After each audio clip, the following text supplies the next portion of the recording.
자, 이 식민지 시대에 신학적인 위기가 있습니다. 아까 제가 벽두에 이 식민지 시대가 어떤 시대다.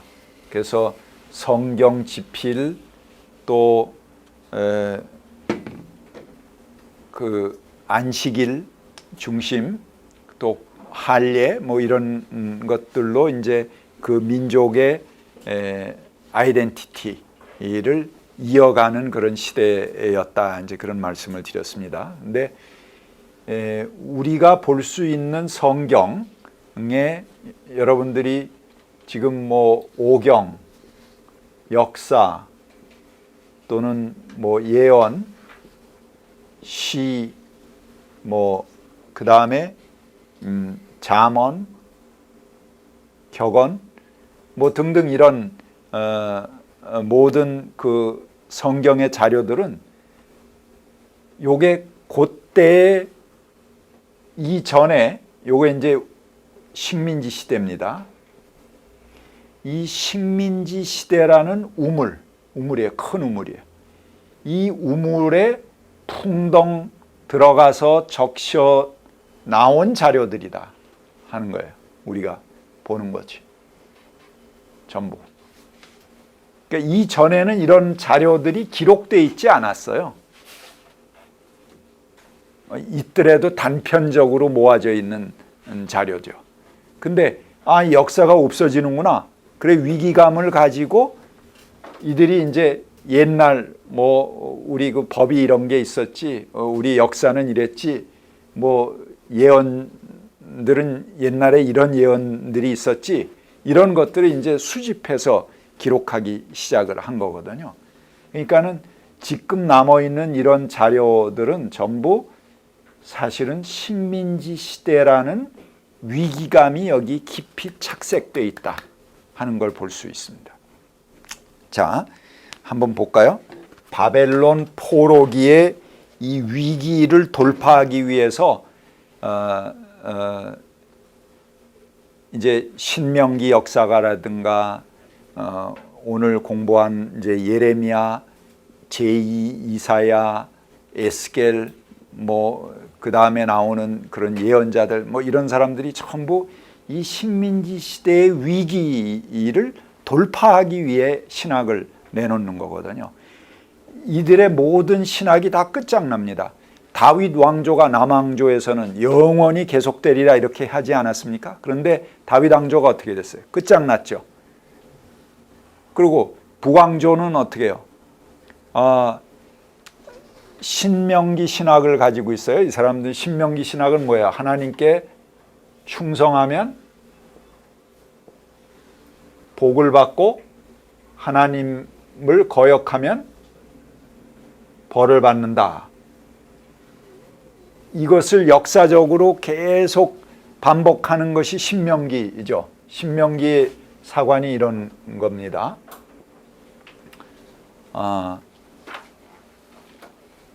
충성, 순종하면 복을 받고, 충성이나 순종이나 마찬가지지만 말을 같이 맞추기 위해서.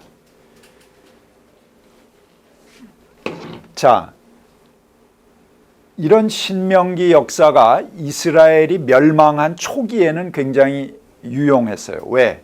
우리가 왜 이렇게 포로로 잡혀왔느냐? 하나님께 거역해서 벌을 받은 거다.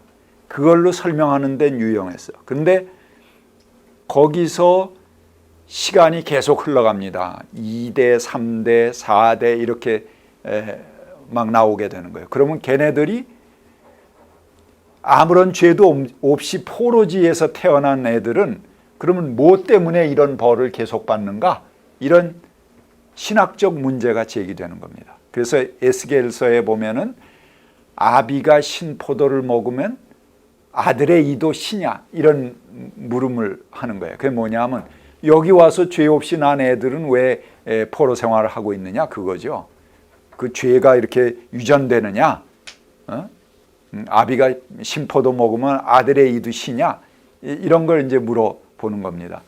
그래서 이 신명기 신학도 결국은 적합하지 않다.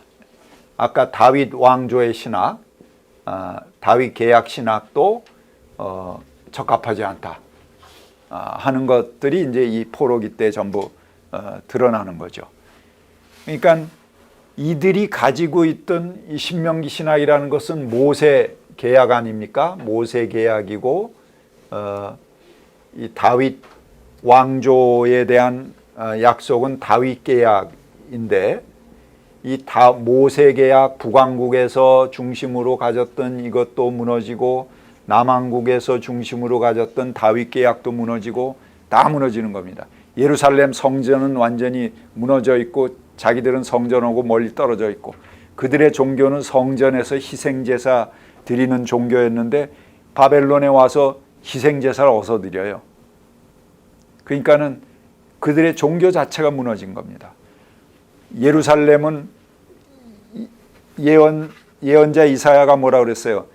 여호와께서 계시는 곳이기 때문에 영원히 지켜주신다 그런 시오니즘을 얘기했잖아요. 임마누엘 신앙 얘기하고. 그런데 그 예루살렘이 박살이 났어요.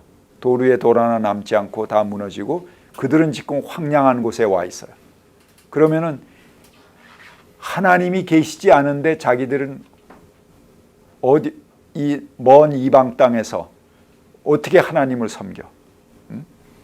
그러니까는 우리는 어떻게 하는가? 이 먼 이방 땅에서 하는 그런 문제들을 제기하게 됩니다. 그래서 여러분 에스겔서에 보면 에스겔 1장에 뭐가 나옵니까? 그룹들이 나와요. 큰 그 짐승들이 발현을 해갖고 거기에 그 큰 수레가 하나 뜨죠. 그리고 그 수레가 이동해 옵니다. 근데 그건 뭘 의미할까요? 그 수레가 어디서 발현합니까? 예루살렘에서 발현합니다. 그래서 짐승들이 그 예루살렘에 하나님 계신 보좌를 싣고 어디로 옵니까? 자기들이 포로로 있는 바벨론 그발 강가로 움직여 오는 것입니다.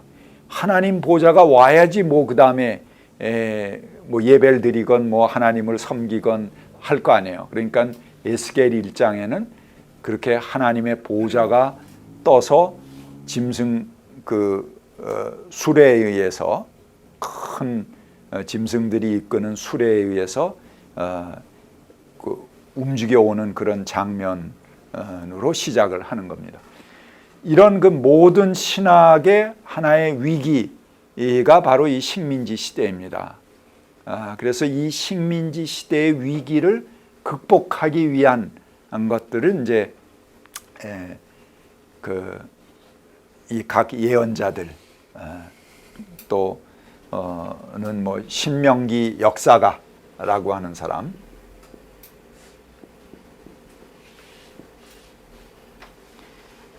신명기 역사는 뭐냐 하면은 신명기부터 나오는 8가지 책입니다. 신명기 다음에 뭐 있죠? 예? 여호수아, 그 다음에 사사기, 그 다음에 룻기, 그 다음에 사무엘, 상하, 그 다음에 왕, 열왕기, 상하, 이 8가지 책이죠. 이것을 하나의 역사로 보는 겁니다. 그러니까 신명기로부터 시작해서 쫙 해서 열왕기하까지가 하나의 역사로 이어진다라고 하신 분이 마틴 노트라고 하는 구약학자입니다. 그 사람의 그래서 이것을 신명기 역사라는 이름을 붙였습니다. 여러분 실제 보시면은 여기 우리는 이제 책이 나눠져 있습니다만 쭉 이렇게 연결되는 역사입니다. 이것이. 그래서 열왕기 하에서 나라가 멸망한 것으로 끝나는 그런 역사죠. 그러니까 모세로부터 시작을 해갖고 이 나라가 멸망하는 역사까지. 그러니까 나라가 시작하는 것부터 망하는 것까지의 모든 역사를 기록한 그 하나의 통역사다. 그래서 이것을 신명기 역사라고 합니다. 근데 여러분이 신명기 역사가 의 기록 중에 이제 솔로몬의 그 봉헌 기도라는 것이 있습니다. 그걸 한번 보겠습니다. 솔로몬이 성전을 짓죠. 그리고 성전을 지은 다음에 하나님께 그것을 봉헌하는 그런 장면이 나오게 됩니다. 열왕기상 8장 22절부터 그 53절까지 나오는 아주 긴 기도문인데요. 이걸 여러분이 꼭 읽어보시기 바랍니다.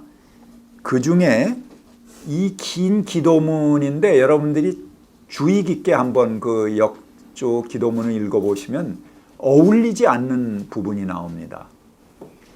지금 솔로몬이 성전을 짓고 감격에 겨워서 하나님께 봉헌 기도 드리는 기도문이거든요. 근데 그 기도문에 어울리지 않는 귀절들이 있어요. 그게 뭔가 여러분들이 한번 읽어보고 찾아보시기 바랍니다. 제가 여기 본문에 찾아놓은 걸 한번 읽어주세요. 8페이지 앞에. 백성이 주님께 죄를 지어서 주님께서 진노하셔서 그들을 원수에게 넘겨주시게 될 때에 멀든지 가깝든지 백성들이 원수의 땅으로 사로잡혀 가더라도 그들을 사로잡아간 사람들 앞에서도 불쌍히 여김을 받게 하셔서 사로잡아간 사람들도 그들을 불쌍히 여기게 하여 주십시오. 여기 아주 대표적인 귀절을 제가 뽑아놨는데 이와 유사한 귀절들이 많아요. 자, 이게 어울립니까?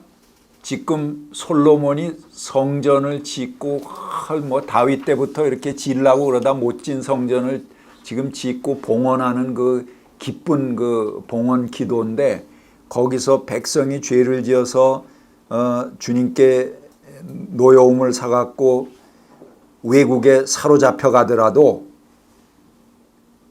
그 사로잡아간 백성들이 이 백성을 불쌍히 여기게 해주시고 사로잡아간 사람들도 그들을 불쌍히 여기게 해주십시오. 그러니까 하나님께서 그들을 불쌍히 여겨주시고 그 사로잡아간 사람들도 우리를 불쌍히 여기게 해주십시오. 그러니까 이런 기도를 성전 봉헌 기도하면서 드릴 수 있습니까? 상식적으로 맞지 않죠. 예를 들면은 결혼 주례하는 사람이 결혼식 하면서 두 사람이 나중에 싸워서 이혼하더라도 뭐 아들은 뭐 아빠가 갖고 딸은 엄마가 갖고 재산은 반반씩 나누어 갖게 해주십시오. 이런 기도 드리면은 어떻게 되겠어요? 주례가 끝난 다음에 싸대기 한 대 맞겠죠. 뭐 있다고가 있어 이러고 그런 거나 마찬가지 기도를 지금 하는 거잖아요. 왜 그런 기도가 있을까요? 이건 제가 그냥 하나만 뽑아 놓은 거지. 여러분 잘 읽어보시면 여러 군데 산적해서 이런 기도문들이 있습니다. 이 봉헌 기도에. 제가 아까 말씀드린 겁니다. 이들이 식민지 시대라는 자기들의 역사 위기 이게 지금 옛날에 솔로몬이 기도한 거를 누가 보고 쓴 게 아니에요. 사실은 바벨론 포로기 이후에 옛날의 역사를 회상하면서 기록해 놓은 거거든요. 없어지면 안 된다 그래갖고. 그렇기 때문에 그걸 쓰지만 실제로 자기들의 위기는 뭡니까? 식민지 역사, 식민지 시대라는 그런 위기감이죠. 그거를 사이사이에 집어넣는 겁니다. 그래서 이들의 위기감은 지금 여기 이 기도문, 어울리지 않는 이 기도문 속에 사실은 있는 거죠. 그들은 포로 돼 있고 그 백성들에게 불쌍함을 받아야 되는 입장이죠. 그러니까는 자기들의 바람을 여기다가 집어 넣어 놓은 겁니다. 그러니까 오경도 그렇고 역사도 그렇고 모든 예언도 그렇고 그 안에 이런 식민지 시대의 위기감이 착색돼 있다 하는 거죠. 자, 여기 마틴 노트는 이 신명기 역사가다 이렇게 이야기를 하면서 이 성전 봉헌 기도 안에 이상한 점이 있다 하는 것을 이야기를 합니다. 여기 지금 제가 이상한 귀절을 뽑아서 여러분들하고 살펴보았지만 그거 외에도 이상한 점이 있어요. 성전의 기능이 달라요. 성전 기능. 자, 원래 성전 기능은 뭘 하는 곳이었습니까? 희생 제사를 드리는 곳이었죠. 근데 그 봉헌 기도 내내 여러분들이 읽어보시면은 희생 제사 드리는 흔적이 있습니까? 없어요. 꼭 집에 가서 읽어보세요. 없습니다. 희생 제사를 드리면 뭐 막 그냥 짐승 잡는 얘기, 뭐 불 피우는 거, 뭐 짐승 꽥꽥거리는 거, 피 튀기는 거, 뭐 냄새, 뭐 이런 것들이 막 요란하고 그런 장터 같은 그런 분위기의 성전이잖아요. 근데 그런 거 없습니다. 거기 쭉 보시면 성전은 어떤 곳? 야훼의 이름을 두는 곳 또는 하나님을 향해서 기도하는 곳, 뭐 그런 이야기가 나옵니다. 본래 막 떠들썩한 그런 제사 드리는 장면은 싹 없고 조용히 기도하고 야훼의 이름을 두는 곳, 야훼의 영광을 두는 곳, 뭐 그런 정도로만 성전의 기능에 대해서 이야기를 합니다. 두 번째, 이 역사가 모세로부터 나라의 멸망까지 기록한 그런 대역사라면은 그래도 끝날 때 어떤 희망적인 거를 둬야 될 거 아니에요. 그런데 이 역사의 마지막이 비극으로 끝나는 역사예요. 여러분 그 열왕기 하 맨 마지막 부분 한번 보세요. 거기 마지막 부분들의 쭉 제목을 보면 어떻게 끝납니까? 예루살렘의 멸망,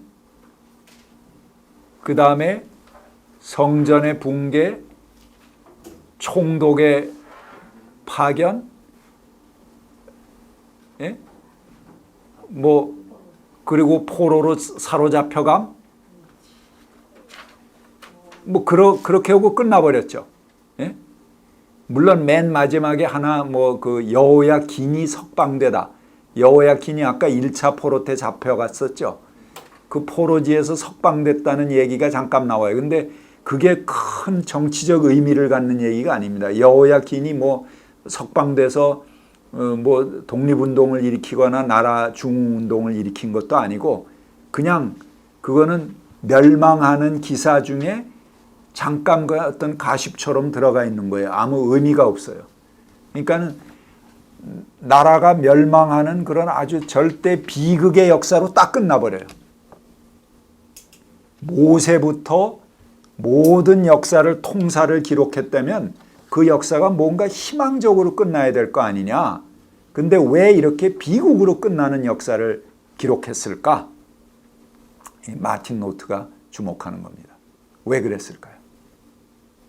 이거는 신명기 역사가의 하나의 의도라는 것입니다. 그게 뭐냐? 오히려 지금 무너진 성전, 옛날에 희생 제사를 드리고 그러던 성전은 의미가 없어요, 그들에게. 그리고 그 성전이 무너져 내려서 돌 위에 돌 하나 남지 않은 그 모습 자체가 하나님의 이름을 두는 곳이고 정말 하나님의 의를 증언하는 그런 것이다. 그것이 더 그 하나님을 드러내는, 야훼의 이름을 드러내는 그런 것이다 라고 신명기 역사가가 봤다는 것입니다. 왜 그러냐? 다른 모든 민족의 신들은 그저 힘 자랑하는 신이에요. 그래서 우리가 이렇게 힘세다 뭐 이런 걸 자랑하는 신인데, 야훼 하나님은 힘 자랑하는 신이 아니고 법의 하나님,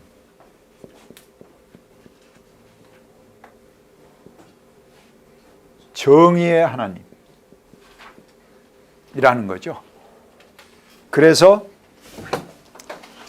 자기 백성이라고 무조건 감싸고 도는 게 아니고 법과 정의를 세워놓고 그 법과 정의에 맞지 않으면 자기 백성까지라도 이렇게 철저하게 심판하는 하나님이다.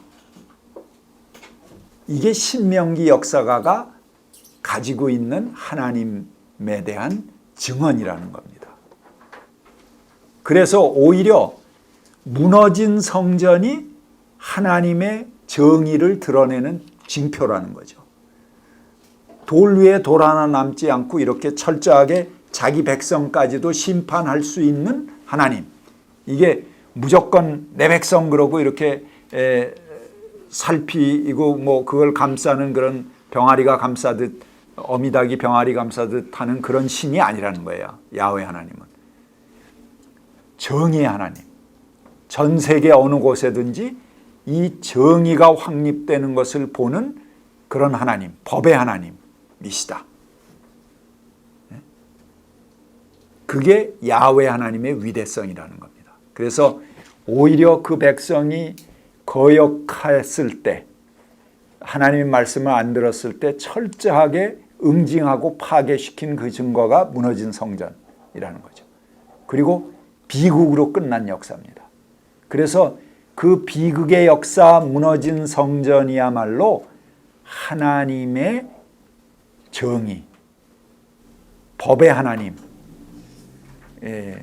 이 약자와 가난한 자와 그들을 감싸고 돌보고 그들을 정의롭게 지키고자 했던 그 하나님의 정신, 그 하나님의 위대함을 드러내주는 증거가 바로 무너진 성전이고 파괴된 역사라는 거죠.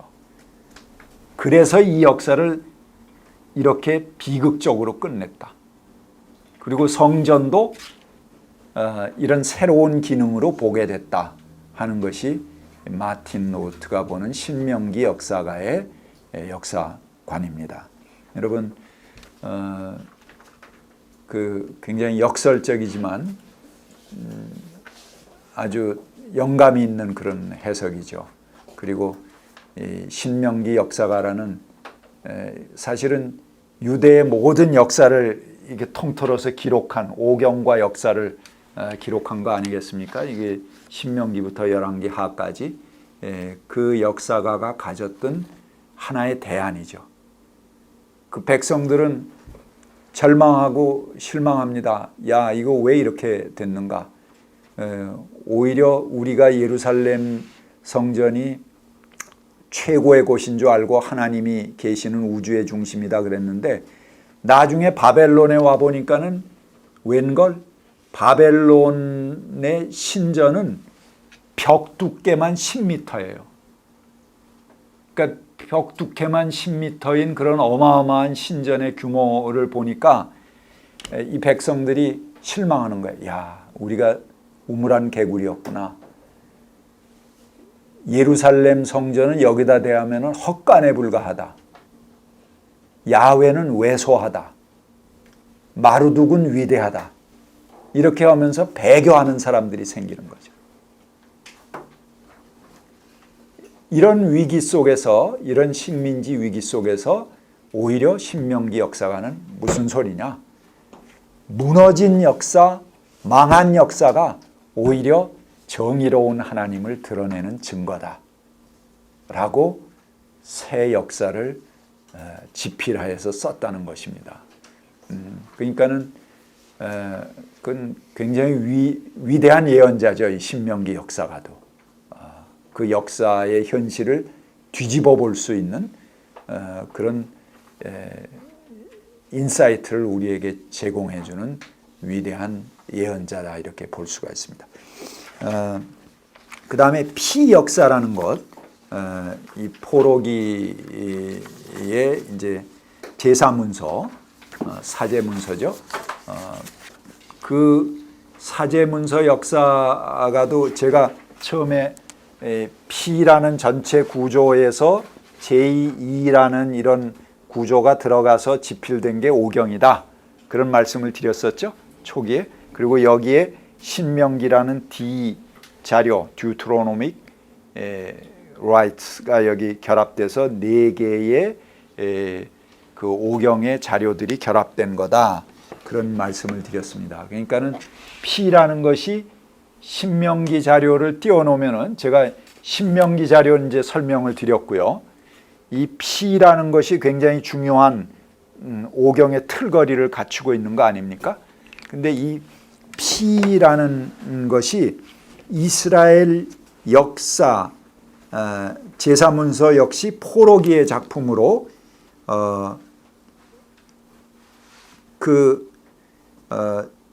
제사장 집단이 청중들에게 그들은 단지 전쟁의 포로가 아니고 하나님의 형상대로 지음받은 떳떳한 인간으로서 하나님을 대신해서 세상을 다스릴 대리자임을 일깨워주는 그런 기술입니다. 그래서 피역사의 기술은 제사문서는 약속의 땅 입구까지 포함됩니다. 그러니까 땅을 찾는 그런 역사. 그래서 포로기의 이스라엘 백성의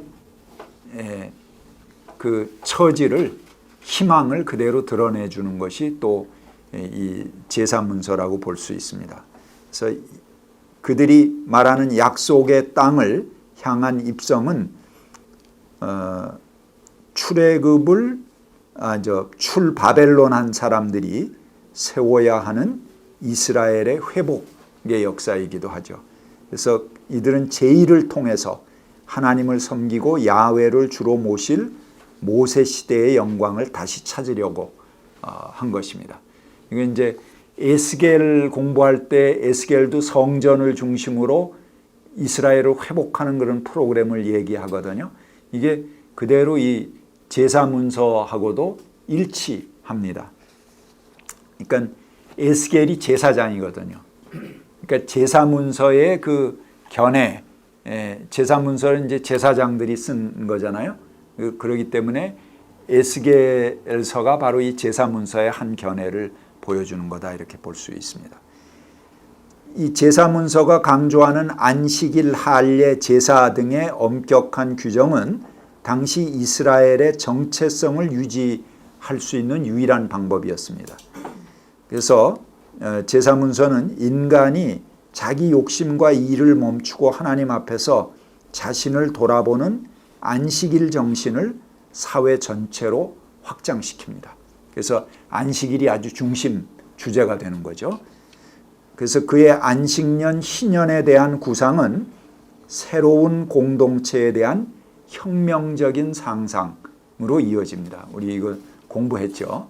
그게 전부 이 안식과 관련돼서 발전되는 것입니다.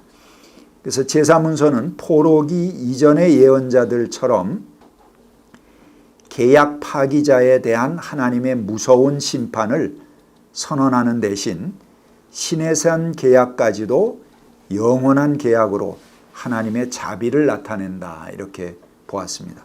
그는 하나님의 자비에 근거해서 이스라엘의 회복을 꿈꿉니다. 제사문서 전체가 어떻게 새로운 공동체로 회복될 수 있을까를 모색하는 이스라엘의 회복 프로그램이기도 합니다. 자, 그러면 예레미야에 대해서 조금 더 살펴보겠습니다. 제가 아까 배경 설명하면서 대개 예레미야를 말씀드렸는데요. 예레미야 27장에 하나니야와 대결하는 장면을 통해서 조금 더 확대해서 말씀드리겠습니다. 자, 아까 바벨론에 대항하는 그 동맹군들이 예루살렘에 모였다고 그랬죠? 거기에 이제 예레미야가 나무 멍에를 메고 가서 항복해라 이렇게 그 이야기를 했죠, 예언을. 그러니까 거기에 맞서는 예언자가 하나니야가 나옵니다. 그래서 하나니야가 나와서 뭐라고 예언을 합니까?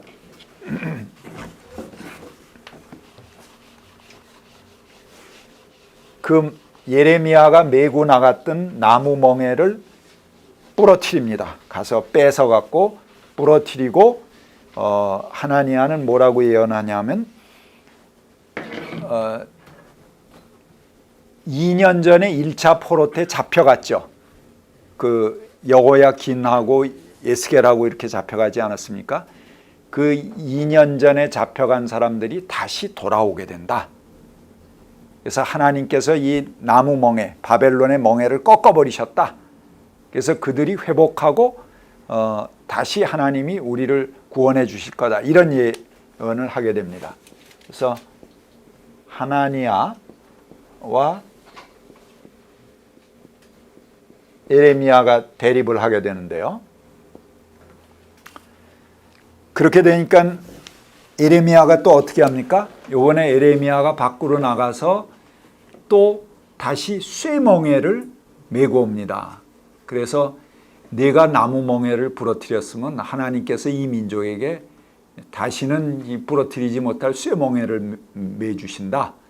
우린 바벨론에 대항해봐야 소용없다. 패배한다. 그러니까는 집으로 돌아가라. 항복해라. 이제 그거를 다시 예레미야가 이야기를 하는 거죠. 굉장히 혹독한 예언이죠. 상당히 어려운 얘기예요. 우리가 여의도 광장에 만약에 뭐 김일성 규탄 대회, 김일성이 지금 없지만 뭐 김정일 규탄 대회를 한다. 옛날에 껄핏하면 여의도 광장에 모여서 그런 규탄 대회 많이 하지 않았습니까? 그 모였는데 그 중에 이제 어떤 사람이 나가서 야 너희들 이럴 필요 없다. 다 집으로 돌아가라. 우리는 망한다. 북에 항복해라. 이런 얘기를 했으면 어떻게 되겠어요? 그 자리에서 맞아 죽었겠죠. 예레미야가 한 예언이 그런 예언입니다. 지금 외국 군대가 들어오는데 사절들이 모였는데 거기 나가서 항복해라. 싸우지 마라. 이런 예언을 했다는 것 자체가 그런 얘기죠.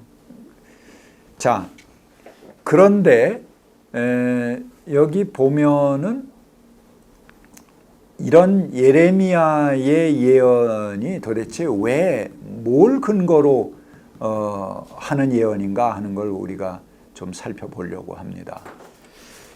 자, 하나니아는 우리가 흔히 거짓 예언자다 이렇게 이야기하지만 사실은 하나니아의 예언이 정상적인 거예요. 그 상황에서. 그렇죠? 사로잡혀온 사람이 다시 돌아오고 하나님이 바벨론 멸망시키신다. 그 상황에서 그렇게 예언해야지 희망이 생기는 거죠. 네? 그게 이제 그 하나니아의 예언이고, 근데 예레미야는 아니다 그러는 거죠. 이게 뭘까? 자, 예레미야가 이야기하는 것은 민중의 생명입니다. 민중의 생존이에요. 너희들이 외국 군대가 들어오니까는 그들을 물리치기 위해서 군대를 조직해서 나가서 싸우자 이렇게 이야기를 한다만 그렇게 이야기하는 배후에는 예루살렘의 지도자들, 이 땅의 그 지배자들이죠. 그들의 이해를 대변하는 것뿐이 되지 않는다. 이제까지는 이 백성을 그저 더 쳐놓고 올가미 쳐놓고 어떻게 잡아먹나 이것만 연구하던 그 사람들이 이제 외국 군대가 오니까 나가서 외국 군대를 맞아서 싸우자라고 그러고 군대를 조직해서 나가 싸우자고 그런다는 거예요. 그리고 자기들이 나가 싸우느냐? 그럼 그것도 아니거든. 결국은 그 땅에서 자기들이 착취하고 핍박하고 땅 뺏고 사기치던 그 백성들을 다시 긁어 모아서 그들에게 창칼 들려주고 나가서 앞장서 싸우라고 부추기고 저희들은 뒤에서 자기들이 가지고 있는 땅 문서, 집 문서 그대로 지켜나가고 어떻게 보존할까, 내 자리 어떻게 지킬까 이런 것을 보고 있다는 거죠. 그렇기 때문에 그 전쟁은 하나님의 뜻이 아니라는 거죠. 예레미야가 보기에. 그리고 그 전쟁은 이겨서도 안 되는 전쟁. 이제까지 그 백성을 그렇게 착취하고 올가미 씌워놓고 그렇게 했던 그 사람들이 이제 와서 자기들의 이익을 지키기 위해서 백성들을 선동질해서 앞으로 나가 싸우자 하는 그것은 정당하지 않다라고 보는 것입니다. 에레미야. 그래서 에레미야는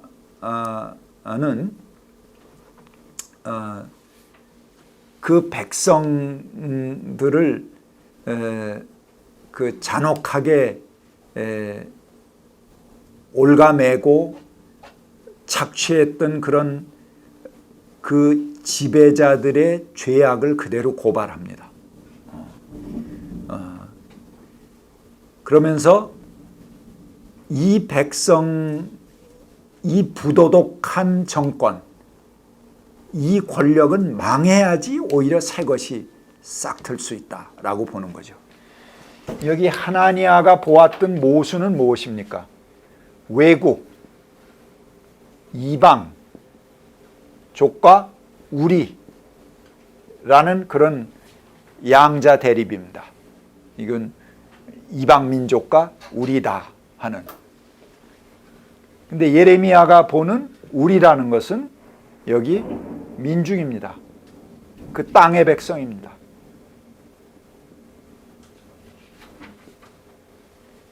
그리고 예레미야가 보는 것은 그들을 착취하고 짓밟았던 그 땅의 지배자들입니다.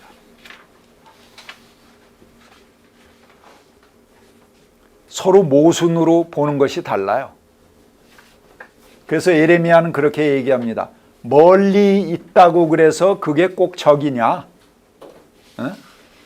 이방 사람들이라고 그래서 그게 우리가 물리쳐야 될 대상이냐? 하나님은 멀리 계신 그들에겐 안 계시냐? 그것을 물어봅니다. 하나님은 외국 사람, 멀리 있는 이방 사람, 바벨론 사람 위에도 계시다. 그들 위에도 역사하는 하나님이다. 근데 백성을 백성 대접하지 못하고 그들을 잔인하게 몽치로 친 너희들이 이 백성 뒤에 숨어서 자기들의 기득권을 지키려고 하는, 그래서 예루살렘의 그 지배자들의 이익을 과대 포장하는 이 전쟁이 과연 올바른 전쟁이냐라는 것을 묻고 있는 것이 예레미야입니다. 이렇게 보면 관점이 전혀 다르죠. 아까 관점에서 보면 예레미야는 때려 죽일 사람이잖아요. 그러나 이 관점에서 보면 예레미야는 정확한 그 민중의 편에 서 있는 예언을 하는 것입니다. 그래서 예레미야가 포위되고 사람들이 예레미야를 죽이려고 할 때 지방의 장로들이 예레미야에게 왔습니다. 그래서 예레미야를 옹호합니다. 그러면서 누구를 얘기합니까? 옛날에 미가라는 예언자가 있지 않았느냐? 그가 예루살렘 성전이 무너질 걸 예언하지 않았느냐? 예레미야가 지금 그것을 같이 예언하고 있지 않냐? 그러면서 예레미야를 두둔해요. 이게 뭐예요? 지방의 장로, 그 땅의 백성들은 예레미야의 예언을 이해하고 지지한다 하는 걸 볼 수 있습니다. 하나니아의 예언은 누구에게 기대해 있습니까? 예루살렘은 하나님이 지키신다, 영원히 보호하신다, 임마누엘이다, 이 시온은 하나님이 거주하는 곳이기 때문에 무너지지 않는다 하고 예언한 이사야의 예언에 거슬러 올라갈 수 있습니다. 그러니까 어떻게 보면 이 하나니아는 이사야의 예언의 전통을 이은 정통 예언자죠. 미간 농민 출신의 들판 이 들사람이었잖아요. 그 들사람의 예언을 예레미야가 읽고 있는 것입니다. 그래서 대립을 하는데요. 그래서 예레미야는 그 나라가 망한 것을 그렇게 슬프게 보지 않습니다. 여러분 그 예레미야가 나라가 망하고 바벨론의 포로로 끌려간 사건을 매우 특이한 관점에서 해석하고 있는 걸 볼 수가 있습니다. 여기 15페이지 보면은 거기 인용해 놓은 규절들이 있는데요. 그걸 한번 얼른 읽어주세요. 39장 10절 읽어주세요. 성 안에 있던 사람들은 바벨론으로 데려가고 가진 것이라고는 아무것도 없는 일부 빈민을 유다 땅에 남겨두고 그들에게 포도원과 농토를 나누어 주었다. 자, 그의 나라가 망한 사건을 기록하는 것입니다. 예레미야가. 성 안에 있던 사람들은 바벨론으로 데려가고 가진 것이라고는 아무것도 없는 일부 빈민을 유다 땅에 남겨놓고 그들에게 포도원과 농토를 나누어 주었다. 이게 나라 망한 사건을 보면서 그들에게 포도원과 농토가 나누어진 사건을 거기 주목해서 예레미야가 보고 있는 것입니다. 매우 특이한 거죠. 이 나라가 망한 거를 어떻게 포도원과 농토가 가난한 사람에게 나눠진 것과 연관해서 볼 수 있을까 하는 거죠. 그 다음에 40장 7절. 그달려가 바벨론 왕의 임명을 받아 나라를 다스리며 바벨론으로 사로잡혀가지 않은 영세민을 돌보게 되었다는 소식을 들었다. 그달리아 총독이죠. 바벨론이 보낸 총독이 왕의 임명을 받아 나라를 다스리며 바벨론으로 사로잡혀가지 않은 영세민을 돌보게 되었다는 소식을 들었다. 그래서 오히려 그 땅의 지배자들이 버렸던 그 영세민들, 가난한 사람들을 총독이 와서 돌본다 하는 것을 기록하고 있습니다. 예레미야가. 그 다음에 52장 16절. 그 땅에서 가장 가난한 백성 가운데 일부를 남겨두어서 포도원을 가꾸고 농사를 짓게 하였다. 가장 가난한 백성 가운데 일부를 남겨두어서 그들이 포도원을 가꾸고 농사를 짓게 하였다. 그렇게 이야기합니다. 예레미야가 수차례 이야기했습니다. 이 백성들을 사랑해라. 이 백성들을 보호해라. 예레미야 7장에 보면은 그 성전 설교가 나오잖아요. 예레미야 7장의 성전 설교 아주 유명한 설교죠. 절기 때마다 사람들이 전 국토를 순례해서 양떼 소떼 몰고 예루살렘 성전에 제사드리러 옵니다. 그러면 그 감격해서 그 몇 달을 걸려서 이제 걸어와서 그 예루살렘 성전에 들어오게 되니까 그 성전 문 앞에서 엎드려서 기어들어오면서 땅에 입을 맞추고 그들이 이제 이야기를 합니다. 아, 이것이 하나님의 성전이다. 이것이 하나님의 성전이다. 이것이 하나님의 성전이다 하면서 기어들어오는 거죠. 그 성전으로 감격에 차서. 근데 그 성전 앞에서 예레미야가 설교합니다. 야, 너희들이 이게 하나님의 성전이라고 그런다만 너희들은 이 땅의 백성들, 고아와 과부를 억울하게 하고 사람들을 착취하고 그 다음에 죄 없는 사람을 죽게 하고 그들의 피를 흘리게 하고 이런 일을 계속하면서 여기 와서 제사만 드리는 거, 사람의 피를 흘리게 하고 짐승의 피마저 여기 와서 흘리게 하는 그것이 과연 올바른 하나님의 제사냐? 너희들이 행실을 바로 해라. 하나님의 법을 지켜라. 그분의 말씀 위에 서라. 그 말씀을 지키지 않으면 이 성전은 옛날 실로가 당했던 것과 같은 운명이 되리라. 실로 성전이 어떻게 됐습니까? 엘리 제사장이 있던 성전이 다 무너져 버렸죠. 제사장도 죽고 그런 일들을 당하게 될 것이다. 이걸 이제 예레미야가 성전 앞에서 예언한 거죠. 성전 숙청의 예수님의 행위의 구약판입니다. 그러니까는 그렇게 하면서 그 백성의 질서, 하나님의 법, 하나님의 말씀이 소통되기를 원했던 거죠, 예레미야는. 그런데 그거 지켜지지 않지 않았습니까? 그러면서 그 백성들의 거짓 제사장들은 뭐라고 그래요? 항상 평화로다, 평화로다 이렇게 얘기한다는 거죠. 그러니까 예레미야가 평화는 무슨 평화냐? 어? 지금 이게 평화가 아닌데 사람이 사람을 죽이고 있고 착취하고 있고 빼앗고 있는데 저 예언자들은 저희들 입에 먹을 것만 들어가면 평화다 평화다 그렇게 얘기한다는 거죠. 평화가 아닌데. 그러면서 예레미야가 이 정의를 이야기하고 하지 않습니까? 그래서 참다운 정의가 뭐냐? 참다운 정의라는 것은 그 백성들이 편하게 대접받는 것이 참다운 정의다 예언을 합니다. 거기 성경 구절은 이제 이 본문 중에 있습니다. 여러분 찾아서 읽어보시기 바랍니다. 15페이지에. 근데 거짓 예언자들은 백성이 상처를 입고 앓고 있을 때 그들은 괜찮다 괜찮다 하고 말하지만 괜찮기는 어디가 괜찮으냐. 거짓 예언이 난무하는 현실에서 그 백성들에게 큰 고통을 야기한 문제들이 이 나라의 운명을 이 지경까지 끌어온 바로 적이다. 이렇게 예언하는 거죠.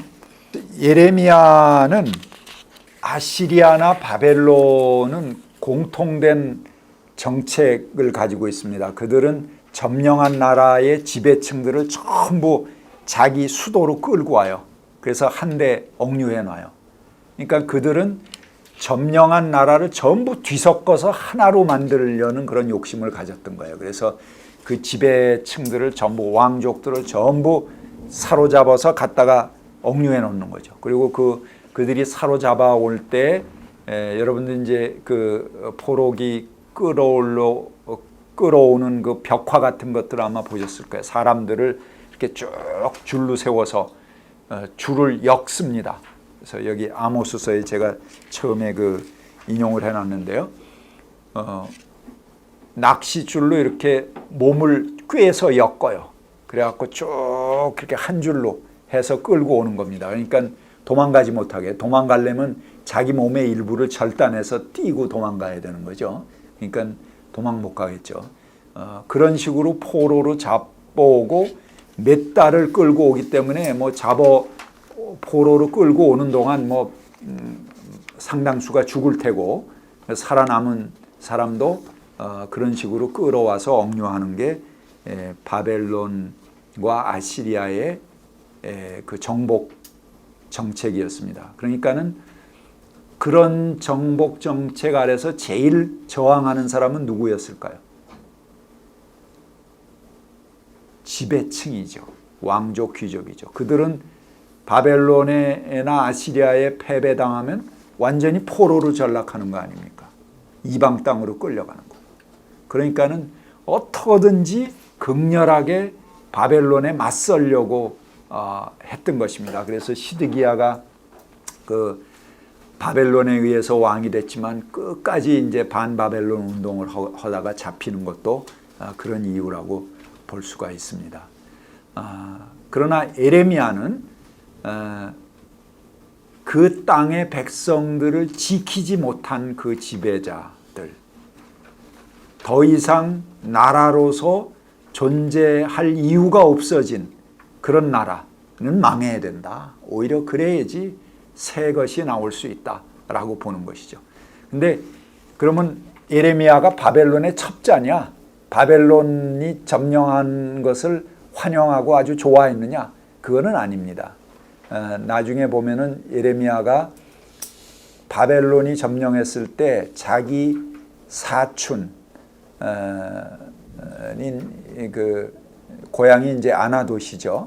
아나돗의 땅을 잃어버린 그 사촌의 땅을 되사줍니다. 근데 잃어버린 친척의 땅을 되사주는 거는 원래 이스라엘 공동체가 가졌던 율법이죠. 법이죠. 예? 그런데 이제 그게 바벨론이 점령했으니까 소용이 없잖아요. 그런데도 그 옛 법을 살려서 예레미야가 그 사촌의 땅을 사갖고 그 땅 문서를 밀봉해서 옹기 속에, 항아리 속에 넣어서 그 땅에 묻어 놓습니다. 그건 뭘 얘기합니까? 나중에 바벨론이 물러간 다음에 그 항아리를 꺼내서 그 꺼내는 것은 단지 땅 문서가 아니고 옛 사람들의 법이죠. 그러니까 평등 사회에 했던 법 아닙니까? 서로 친척이 친척을 돌봐주고 그 울타리가 돼줬던 그 법인데 지금은 사장돼서 이 백성이 다 버렸지만 그 사장된 법을 밀봉해 놓는 거죠. 그리고 바벨론이 물러간 다음에 다시 그 나라를 그 평등 세계의 법을 펼쳐내겠다. 그래서 우리가 버린 법이지만 하나님의 법이지만 그 법이 통용되는 사회가 다시 오게 하겠다 하는 꿈을 이야기하고 있는 것이죠. 그것이 예레미야의 꿈이라고 볼 수 있겠습니다. 오늘 거기까지 하겠습니다.